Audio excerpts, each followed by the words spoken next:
Imvura mu mujyi wa Kigali yarimbanyije, imvura yaguye cyane ihungabanya abantu benshi, inzu zimwe na zimwe zari ziri mu manegeka zirasenyuka, abamotari bugamye n'igihunga cyinshi, bivuze yuko igihe gishije amazi ataboneka mu mujyi wa Kigali ndetse hari haciyeho ukwezi imvura itagwa, bivuga yuko rero iyi mvura yaguye kuva mu gitondo kugera mu masaha ya nimugoroba.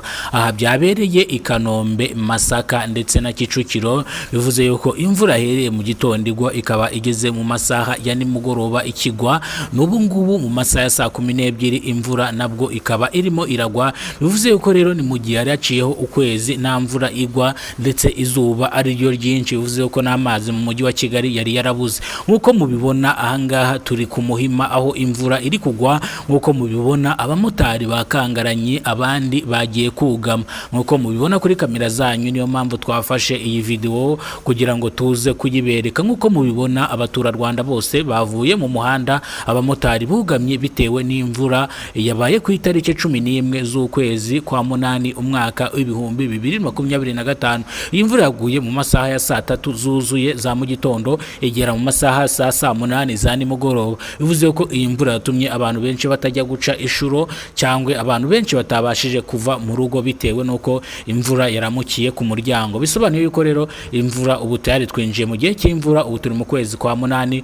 Ukwezi kwa munani kukunze kugaragaramo imvura nyinshi, ndetse imvura ijya iteza imyuzure, ndetse imvura ijya ihirika amazu y'abantu, ndetse iyi mvura ijya inadufasha kuri byinshi. Mu bahinzi baratera bakeza, bivuze ngo rero iyi mvura iri ahantu hose, nk'uko byavuzwe n'iteganyagihe. Ikigo gishinzwe iteganyagihe kuvuga ngo ni ubumenyi bw'ikirere, ni ikigo gishinzwe ubumenyi bw'ikirere iteganyagihe, ryatangaje ko mu mwaka w'ibihumbi 2025 imvura izagwa gakeya, ariko mu mwaka w'ibihumbi 2026 nk'uko babibona barabona ko imvura izaba ari nyinshi. Bivuze ko rero ikintu tugomba kwirinda ni kimwe, tugomba kuba amazu yacu akoze neza fresh kugira ngo imvura ibe itakwinjiramo, ariko turacyari ku kibazo cy'abaturage bahuwe cyangwa igihombo abaturage bageze kubera iyi mvura yiriwe mu mujyi wa Kigali. Bavuga yuko iyi mvura ikomeje gutya yakwangiza ibintu byinshi, ndetse igatuma ibintu na bimwe bidakora bitewe n'imbogamizi abamotari bakomeje kugaruka. Abamotari baraverisa cyangwa batanga verisoma, no kuvuga ngo imvura ihereye mu gitondo igwa ikajya nimugoroba, urumva na verisoma babona kugira ngo babashe guhereza ba bosi babo. No kuvuga ngo muri Kigali umuntu wese arya yiyushya kuya. Iyi ni incamake y'amakuru. Nimba aribwo bwa mbere ugeze ko no muyoboro wa Kidasamura TV Rwanda, kora subscribe ufungure inzogera kugira ngo uzajye ubasha kubona amakuru mu gihugu cy'u Rwanda yizewe. Ugiye kukugezaho amakuru y'iteganyagihe, nitwa Kidasamura urw'inkorogoto bakora rugakonkoma. Bivuze ngo turagaruka mu mujyi wa Kigali ubwo imvura yabaye nyinshi mu mujyi wa Kigali igahungabanya ibikorwa remezo, ubwo amazu yaratuye mu manegeka yabashije gusenyuka. Ni mu gihe iyi mvura yaguye mu mujyi wa Kigali yahitanye abantu basaga 5 bitewe yuko batwawe n'umwuzure. Ibi bintu ndaza kubisobanura mu ngingo 3. Bivuze yuko rero bamwe mu baturage bavuze ngo iyi mvura iramutse ikomeje gutya mu mujyi wa Kigali yakwangije ibintu byinshi. Bivuze ngo abamotari bagiye bagaragaza imbogamizi zabo, bavuga yuko baverisa moto batwara atari izabo, cyane cyane abantu batwara zino moto z'umuriro baverisa buri cyumweru cyangwa baba bishoboye bakaverisa buri munsi.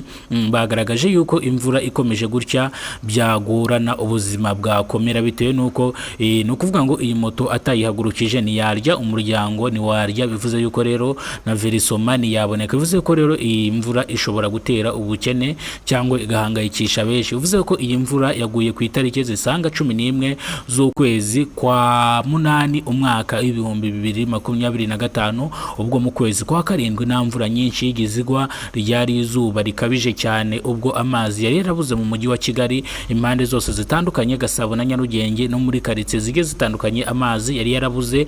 Ariko ubu ngubu imvura ikaba yaguye, bivuze yuko rero amazi agiye kuboneka. Ariko abamotari ntago ari icyo ngicyo kibahangayikishijwe, ahubwo bahangayikishijwe n'ifaranga n'uburyo kibagiye kujya mu gihombo bitewe n'imvura iramukiye mu mujyi wa Kigali. Bivuze ngo rero ibi bikomeje gutya byatera benshi ibihombo, kandi harimo abenshi babihomberamo. Bivuze yuko rero ibi bintu nta kintu wabihinduraho, kugwa kw'imvura nta kintu wabihindura. Gusa hari abantu batwawe n'amazi cyangwa amazi yahitanye. Gusa aba nabo ndaza kubakubwira ni abahehe, batuye hehe, ese bakorera mu zihe karitsiye, ese bakoraga iki? Niyo mpamvu nanjye ndi hano kugira ngo musobanurire. Ariko ikintu cya mbere, cekinga neza nimba warakoze subscribe kuri Kidasamura TV Rwanda. Nimba utarayikora, kora subscribe kuri Kidasamura TV Rwanda kugira ngo dukomeze. Ariko ikintu nshaka kindi kubwira abanyarwanda, ejo bundi kuwa gatanu nzajya kubereka match muri stade Amahoro. Muzajye kuri Kidasamura TV Rwanda live, nzabereka match izabera mu Mahoro. Iyi match izaba ari umuriro kandi iyi match izaba imeze neza cyane. Ubwo rero turacyari ku kibazo cy'imvura iri kugwa mu mujyi wa Kigali, igahera mu gitondo igwa ikagira nimugoroba. Bivuze ngo ariko ibi ngibi byatangiye ku itariki 11, situzi nimba bizakomeza cyangwa biri buze gukomeza. Gusa iyi nkuru tuyikoze imvura iri kugwa ari nyinshi nkuko muri kubibona. Abamotari hakurya barimo barambuka, abandi baparitse ndetse abandi bari kuyigendamo kugira ngo barebe nimba babona amaramuko. Bivuze ko bamwe bari kwemera bagakora mu mvura batitaye yuko bashobora kurwara imisonga, bamwe bagatoha. Bivuze yuko rero Verisoma baba bashaka nako baba bashaka amafaranga ya Verisoma. Bivuze ngo aya mafaranga batayabonye ni ryarema. Mwakoze gukurikirana Kidasamura TV Rwanda, gusa uhawe ikaze nimba ari bwo bwa mbere ugeze kuno muyoboro. Ariko kuguha ikaze, kora subscribe ufungure inzogera. Nawe utarakora subscribe yikore kugira ngo uzajye ubasha kubona amakuru mu gihugu cy'u Rwanda kandi yizewe. Ndetse nge mwarimu mubana nitwa Kidasamura, urw'inkorogoto bakora rugakonkoma. Turabashimira kubwitange bwanyu kuba mwatweretse urukundo cyangwa kuba mutwereka urukundo. Mwarakoze cyane. Imana ibarinde, mbaragije Imana nta